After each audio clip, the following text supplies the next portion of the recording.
Kính chào quý vị và các bạn. Mời quý vị và các bạn theo dõi chương trình truyền hình thanh niên của Đài Truyền thanh Truyền hình Truyền An Giang. Trong chương trình hôm nay có những tin chính sau. Công tác tuyên truyền phổ biến giáo dục pháp luật được các sở đoàn triển khai đồng bộ.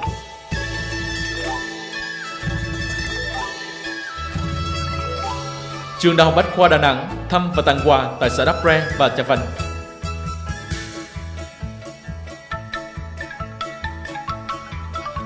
Thanh niên Cà Di tích cực tham gia huấn luyện quân sự 516.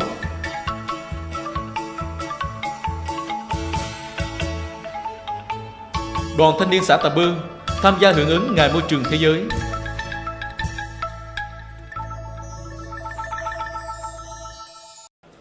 Cuối chương trình, mời quý vị và các bạn theo dõi phóng sự Huyện đoàn Nam Giang đồng hành cùng thanh niên trong phát triển kinh tế. Bây giờ, mời quý vị và các bạn theo dõi nội dung chương trình.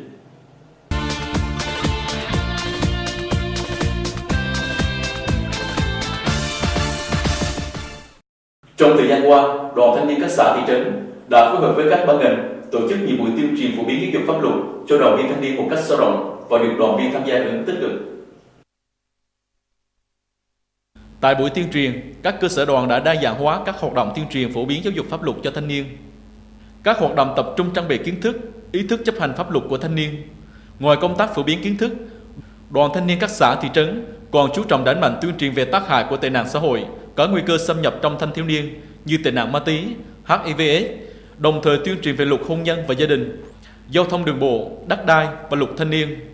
Từ những cách làm hay đã giúp cho đoàn viên thanh niên huyện nhà có đủ nhận thức về pháp luật, từ đó tham gia tích cực trong phong trào đấu tranh phòng chống tội phạm và tệ nạn xã hội trong thanh thiếu niên. Từ ngày 6 đến ngày 10 tháng 6, Trường Đại học Bách khoa Đà Nẵng đã có chuyến thăm và tặng quà tại xã Đắk Pre và xã Chà Vành. Tại đây, các tình nguyện viên đã tham gia nhiều hoạt động như làm đường bê tông nông thôn dài 30 m tại thôn 57, 58 xã Đắk Pre. Ngoài ra, đoàn còn tặng nhiều phần quà cho các gia đình chính sách, gia đình nghèo và các em học sinh có hoàn cảnh khó khăn vươn lên trong học tập. Tổ chức giao lưu văn nghệ với tinh thần xung kích, các tình nguyện viên Trường Đại học Bách khoa Đà Nẵng đã có nhiều hoạt động ý nghĩa giúp bà con tại các xã vùng cao còn nhiều khó khăn ổn định cuộc sống. Hưởng ứng Ngày Môi trường Thế giới, vừa qua, hơn 150 đoàn viên thanh niên của các cơ sở đoàn trên toàn huyện đã tham gia nhiều chuỗi hoạt động như diễu hành, tuyên truyền bằng khẩu hiệu, băng rôn hưởng ứng Ngày Môi trường Thế giới. Cạnh đó, thanh niên các địa phương còn tham gia tổng dọn vệ sinh rác thải, tiến hành phát quang 1,5 km từ tuyến đường chính vào khu du lịch sinh thái Thác Răng. Qua đó, góp phần nâng cao hiểu biết, nhận thức cho đoàn viên thanh niên và nhân dân về trách nhiệm đối với môi trường, góp phần nâng cao chất lượng cuộc sống, bảo vệ sức khỏe con người, cộng đồng dân cư, làm lan tỏa hành vi sống thân thiện với môi trường, giảm thiểu áp lực ngày càng gia tăng đối với các hệ sinh thái tự nhiên của trái đất. Thưa quý vị và các bạn, tháng 6 hàng năm, công tác huấn luyện quân sự được triển khai rộng khắp tại các xã thị trấn trong toàn huyện. Trong mỗi đợt huấn luyện, lực lượng tuổi trẻ luôn chiếm tỷ lệ cao và là lực lượng chủ yếu trực tiếp thực hiện nhiệm vụ huấn luyện, sẵn sàng chiến đấu, xây dựng đơn vị và các nhiệm vụ đột xuất khác. Có mặt tại buổi khai mạc huấn luyện quân sự 516 tại Ủy ban nhân dân xã Cà Di, 26 chiến sĩ thanh niên trẻ huấn luyện trong đợt này có mặt từ rất sớm để dự lễ. Trong thời gian 10 ngày, các đồng chí dân quân tự vệ của xã sẽ tham gia huấn luyện về chính trị và quân sự. Trong huấn luyện về chính trị, các học viên được nghiên cứu những nội dung cơ bản của pháp lệnh dân quân tự vệ, chiến lược diễn biến hòa bình, bạo loạn lật đổ của các thế lực thù địch, quan điểm chính sách dân tộc, tôn giáo của Đảng và Nhà nước, tình hình kinh tế, chính trị, văn hóa, xã hội, quốc phòng an ninh của địa phương. Các nội dung huấn luyện về quân sự gồm huấn luyện điều lệnh đội ngũ, cách phòng tránh vũ khí công nghệ cao, kỹ thuật chiến đấu bộ binh, kỹ thuật bắn súng, cánh tháo lắp, lau chùi, bảo quản súng, đạn, ném lựu đạn xa trúng hướng,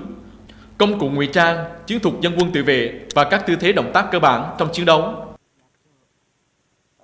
Bản thân hôm nay lần đầu tiên tham gia huấn luyện quân sự, giáo dục chính trị, bạn thấy đợt này là rất quan trọng cho bản thân nắm được cái động tác, tư thế ném lựu đạn, rồi ngắm bắn súng R15. Bản thân thấy trong đợt này là rất có ý nghĩa với bản thân, nhằm nâng cao cái kiến thức rồi kỹ thuật chiến thuật để bản thân sau này nếu có tình huống xảy ra bản thân sẽ ứng phó kịp thời. Những năm qua, công tác huấn luyện cho thanh niên luôn được cấp ủy Đảng, chính quyền và các đơn vị quan tâm lãnh đạo chỉ đạo chặt chẽ và đạt nhiều kết quả tích cực. Công tác giáo dục mục tiêu, lý tưởng, truyền thống, xây dựng bản lĩnh chính trị, củng cố niềm tin, bồi dưỡng lòng yêu nước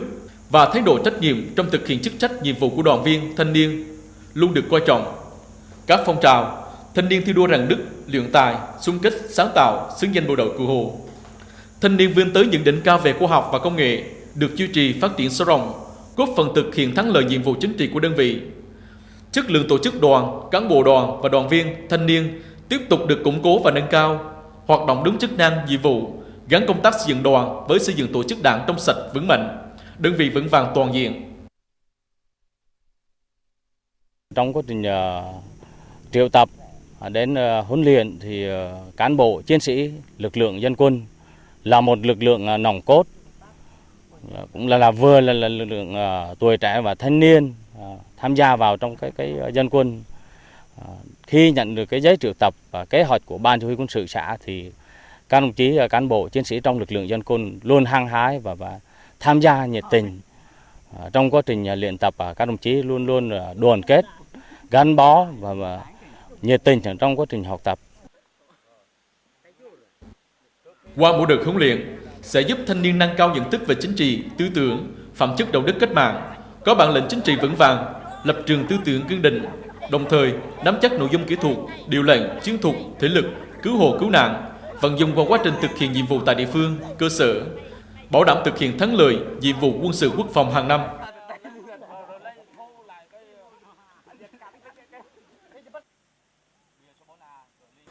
Thưa quý vị và các bạn, với tinh thần tuổi trẻ xung kích, năng động, sáng tạo, dám nghĩ dám làm, ngoài việc tham gia công tác xã hội, tuổi trẻ hiện nhà trong nhiều năm qua đã tham gia phát triển kinh tế, xóa đói giảm nghèo.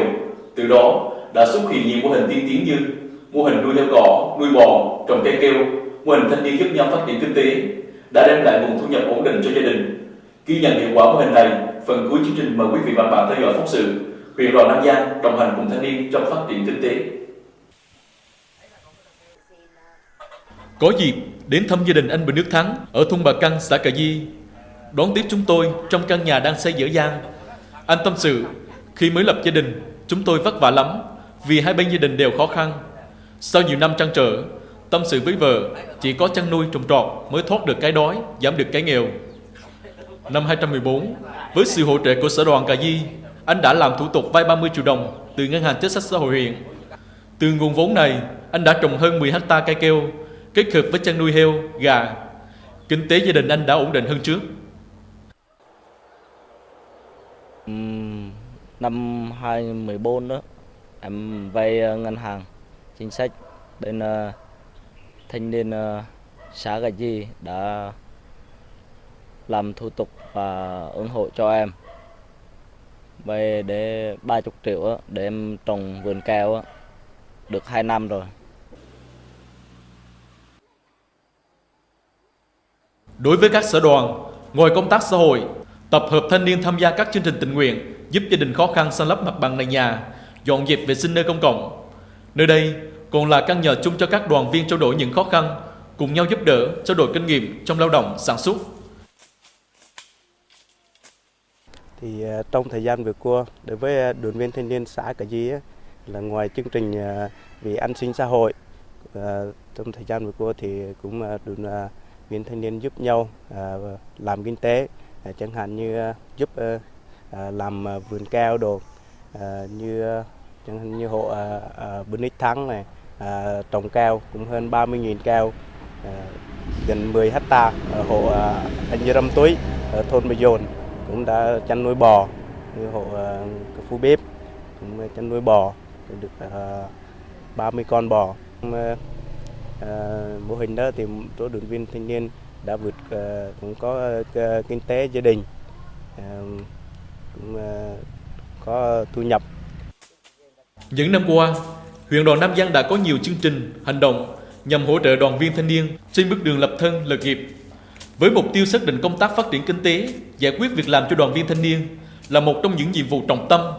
các cấp bộ đoàn trong huyện đã tín chấp với Ngân hàng Chính sách Xã hội huyện để tạo nguồn vốn ủy thác ưu đãi giúp thanh niên vay vốn và giải quyết việc làm, phát triển chăn nuôi, trồng trọt. đồng thời chỉ đạo các đoàn cơ sở chủ động khảo sát, nắm bắt nhu cầu về nghề nghiệp, việc làm, những khó khăn về giống, vốn, kỹ thuật khi khởi nghiệp của thanh niên.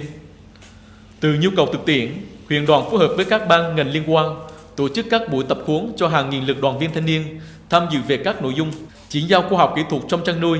lập quy hoạch trồng trại, kỹ thuật phòng chống bệnh tật, chăm sóc giống cây trồng, sử dụng thuốc bảo vệ thực vật, phân bón, tổ chức các buổi tham quan những mô hình làm kinh tế hiệu quả để giúp đoàn viên thanh niên nâng cao kiến thức, hiểu biết trong sản xuất, phát triển kinh tế. Thực hiện theo cái chương trình hành động đồng hành cùng thanh niên trong nghề nghiệp và việc làm. Thế đó thì trong những năm gần đây,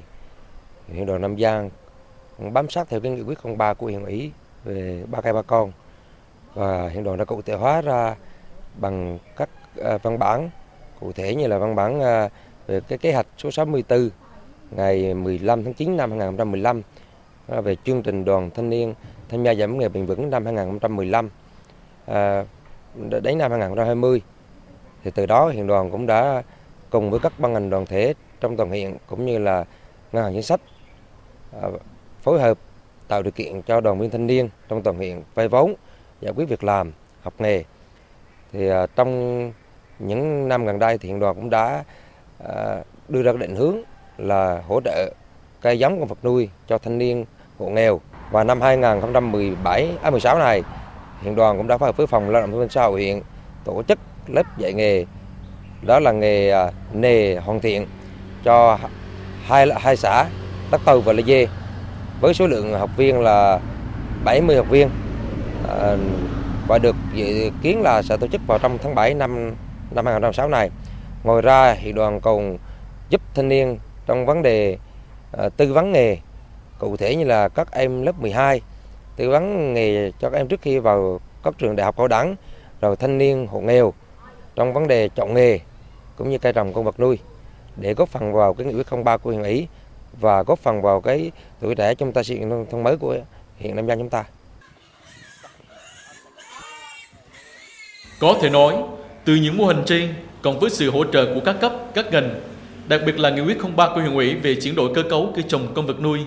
đã giúp thanh niên huyện nhà vươn lên thoát nghèo một cách bền vững, góp phần xây dựng quê hương Nam Giang ngày một giàu đẹp hơn. Phóng sự huyện đoàn Nam Giang đồng hành cùng thanh niên trong phát triển kinh tế mà quý vị và bạn vừa theo dõi đã kết thúc chương trình thanh niên của Đài Truyền thanh truyền hình huyện Nam Giang. Cảm ơn sự quan tâm theo dõi của quý vị và các bạn. Xin thân ái kính chào tạm biệt.